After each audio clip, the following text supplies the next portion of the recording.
հարգելի աշակերտներ, այսօր 7-րդ դասանում կատարում ենք հերթական ուսումնական նախագծային աշխատանքը։ Նախագծային աշխատանքի նպատակն է օդանավական գայանի միջոցով կատարել որոշակի աշխատանք եւ օդանավական տվյալների միջոցով կազմել տեղանքի քամիների վարդի սխեմատիկ կարգ։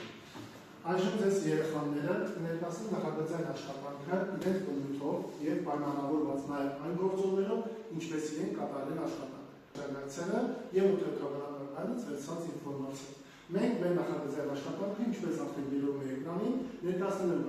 աշխարհացույց կրթական հարթակի գործիքակազմով, որը իրենից ներկայացնում է սայիկաշարը եւ սայիկաշարի մեջ համապատասխան գործիքներով կազմված աշխատանքները։ Սայիկաշարի մեջ ներկայացրել ենք տեքստ, փին եւ ուրեմն համապատասխան սկրինշոթները, դինամիկ սկրինշոթները դա ներկայացված է աշխարհացույց կրթական հարթակի գործիքակազմով։ Ես 7-րդ դասարանի աշակերտուհի Աննա Մխիթարյանն եմ։ Մենք նախագծի ընթանում անում ենք աշխարհացույցով։ Ես հիմա ծանոթացնեմ այն։ Մտնում ենք աշխարհացություն արական, դասարանը 7։ Թեման եղանակ հիմա աշխարհագրական գոտիկայություն եւ զոնայականություն։ Դասը բնորդային ճնշում քամիների վարդ։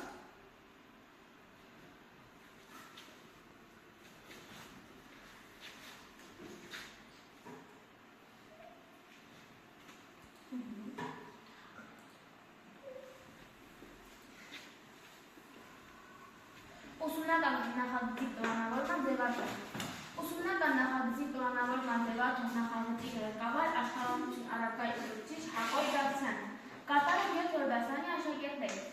Աշխատանքը ներկայացվելու է աշխարհացույց կրթական համակարգով։ Թեմա՝ աշխարհագրական քարտեզ, եղանակ եւ հիմա աշխարհագրական գոտիկայություն եւ զոնայականություն։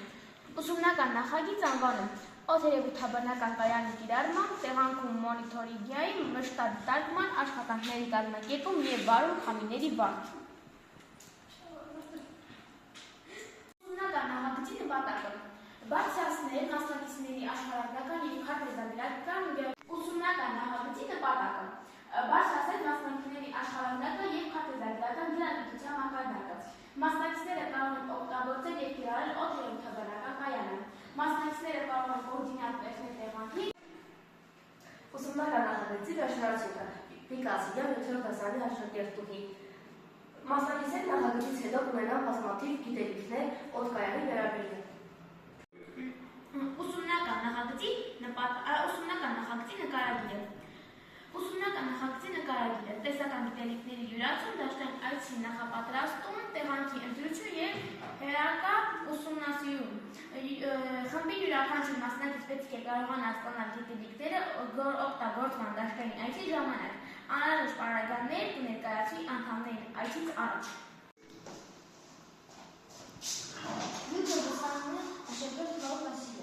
Ես կներկայացնեմ հիմա օդկայանը։ Սա իր ասկակը աշխատում է քամու ուղղությունը ցույց տալիս, իսկ սա քամու արագությունը։ Իսկ սա հեռակայավարման վահանակ է, որի օգնությամբ մենք գտնում ենք քամու ջերմաստիճանը, քամու արագությունը, քամու ուղղությունը։ 7-րդ դասարանի աշակերտ Էդմոն Վարդանյան։ Մենք սրանով չափել ենք քամու արագությունը ու ուղղությունը։ Մենք գնացինք այս օդանավական կայանով գնացինք կանեցինք ամենաբարձր տեղը, սա բարձրացեցինք վերև ու չափեցինք քամու արագությունն ու ուղղությունը։ Դաշտային փուլ, դաշտային այց 2։ Խմբի յուրաքանչյուր մասնակից պետք է այս ընտրված տեղանքից վերցնի կոորդինատներ, տեղանքում ընտրում են այն կողմնորոշիչներ, որոնք աշխատում են կազմի հատակածի համար, օդերևութաբանական կայանի միջոցով եւ տվյալների հավաքագրում։ Կներկայացնի Ժորա Գասպարյանը։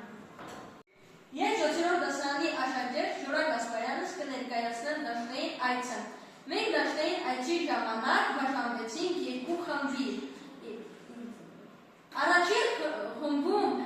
ես Ժորա Գասպարյանս,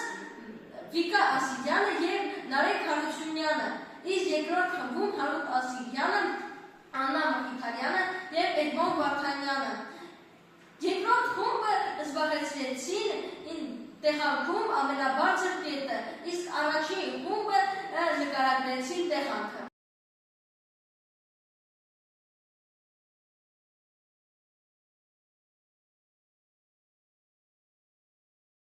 Բնակավայրը։ Մենք այս բնակավայրում ենք կատարել առաջին դաշտային այցը։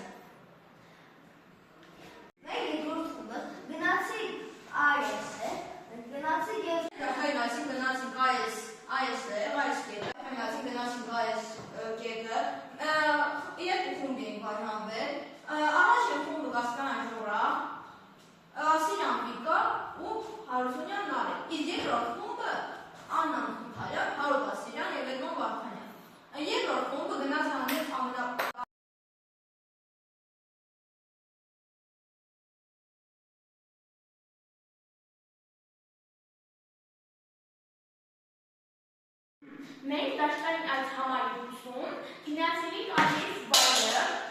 խմբերի էին բաժանվել երկուական, ես և Էդմոնը, Նարեկը և Հարութը, Գասպարյան Ժորան և Ասիան Վիկան։ Մենք ես և Էդմոնը իջանք ամենացածր տեղը, չափեցինք այդ մեր քամու ուղղությունը և արագությունը և ինչ մեր շրջապատում տեսնում էինք, գրառումներ կատարեցինք մեր տետրում։ Վիկան և Հարութը իջան այն ձորը, ձորում ծառեր գրեցին, աղբեր տեսան, ծաղիկներ, իսկ Ժորան ու Վիկան իջել էին անտառ։ Մենք իջանք այստեղ ամենաբարձր տեղը, չափեցինք քամու։ Մենք բարձրացանք այս տեղը, չափեցինք քամու արագությունը և ուղղությունը։ Մենք բոլոր գրառումները կատարում էինք, որպեսզի գանք և պատրաստենք քարտեզ, թե մենք ինչ ենք տեսել այդ վայրերում։ Քամու ուղղությունը բաժանելու համար այն օգտվում է հողմացույցը։ Այս սլակը պատրվում է ազատումը դեպի քամու ուղղությունը։ Իսկ այս բոլորը պատրվում է թե ինչքան է իր արագությունը քամու ժողովրդականում է բալային կարգով 0-12 բալով։ 0-ի ընթացքում ոչ մի բան չի լինում, իսկ 11 կամ 12 բալային կարգ քամի ծառ արմատները շենքերը փոխում են և երկրաշարժ է լինում։ Դուք արդեն ծանոթ եք մթնոլորտային ճնշմանը և դրա փոփոխություններին։ Նրա մթնոլորտային ճնշման փոփոխություններից առաջանում են շարժումներ, իսկ այդ շարժումներից առաջանում են քամիները։ Ինչքան մթնոլորտային ճնշումը բարձր է, այնքան քամին ուժեղ է։ Քամին բնութագրվում է ուղղությամբ, ուժով և արագությամբ։ Քամու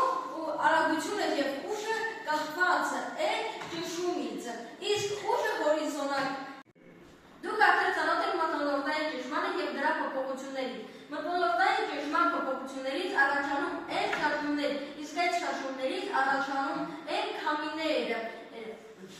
Քամու ուղղությունը դեպի հորիզոնական է մեծ ճնշման մարզից դեպի փոքր ճնշման մարզ։ Ինչքան այդ ճնշումը մեծ է, այնքան քամու ուժը և արագությունը մեծ է, իսկ ուղղությունը դեպի հորիզոնական է քամու։ Քամիները, որոնք ձևավորվում են լեռնային շրջաններում, համեմատաբար փոքր տարածքներում, այնքան նրանց կարևորագույնը ավելի շատ է եղանակի հետ կապված։ Այս քամիները բնորոշ են նաև մեր երկրին։ Քարությունյա 7-րդ դասարանի աշակերտ, քամու ուղղությունը 760 միլիմետր է, 1013 հպմ և 1013 բբ։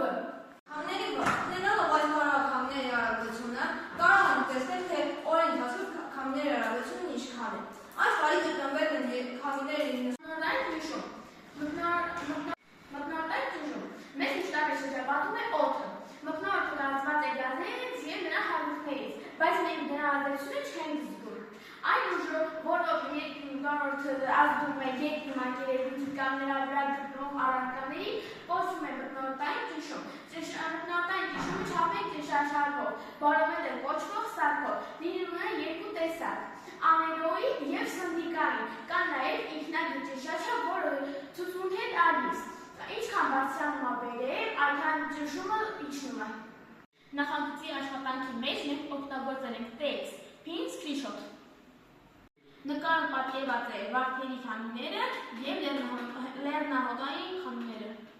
Նկարում պատկերված է քամիների վարդը և լեռնահոտի քամին։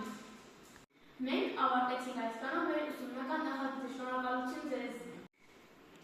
Այսպիսով մենք ավարտեցինք ուսումնական նախագծային աշխատանքը, որ ներկայացրեցինք աշխարհացուցության հանրային միջոցով։ Հիմնական դասը ուրեմն նախագծային աշխատանքի պաշտպանությունն է։ Շնորհակալություն մեր աշակերտներին, ըստ գնահատման սալվակի ես իրականացնեմ աշակերտների գնահատումը։ Շնորհակալություն մասնակցության համար։